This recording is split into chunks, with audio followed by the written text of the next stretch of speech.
भोजपुरिया समाज जिंदाबाद हो भैया। ट्रेंडिंग स्टार खेसारी लाल यादव के गाना आ गया बा जे कि सबसे बड़का गाना होई इस बार। खेसारी लाल यादव के ना ही कोनो चोरी के गाना है ना ही छिनारी के गाना है। इस बार खेसारी लाल यादव के बहुत बड़ा गाना है रोटियां जरता।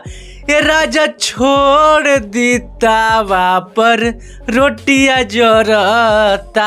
बहुत अच्छा गाना है। श्वेता मेहराबाड़ी जगह में बहुत अच्छा डांस के लिए बाड़ी खेसारी लाल यादव के साथ। इस बार जो लेडीज गायकर बाड़ी वो बहुत अच्छा मैटर पे गेले बाड़ी। भारतीय नाम है, बहुत अच्छा गाना गेले बाड़ी और ग्लोबल म्यूजिक से गाना आयल बा। लगातार गाना इहो ट्रेंडिंग नंबर 1 पे जाई और कैसे भी करके पहुंचा दिया भैया। काहे कि गाना एकदम सुपर हिट है और गाना में एकदम डांस करे का मन करता।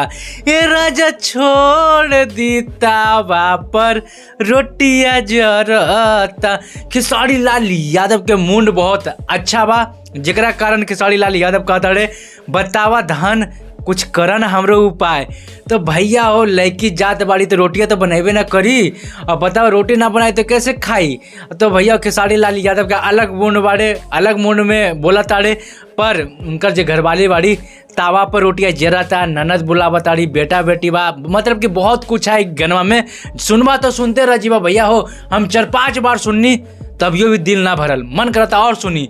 और हाँ, खेसारी लाल यादव का एक और गाना 10 नंबर पर ट्रेंड कर रहा बा। ओहो बहुत अच्छा गाना मारतिया लाइन डाइन। यह गनवा का मैटर, ओहो गनवा बहुत लोग झोंक वाला है। इहो लोकगीत गाना बहुत अच्छा गाना जाके सुनी।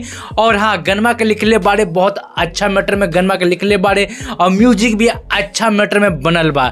विशाल भारती गनमा के लिखले बाड़े और विकास यादव म्यूजिक बनेले बाड़े भैया। बहुत अच्छा मैटर पे म्यूजिक है और जाके सुनी। हमरो प्यार दुरा दे और नया बानी चैनल को लाइक सब्सक्राइब करी और वीडियो भी एक नंबर है।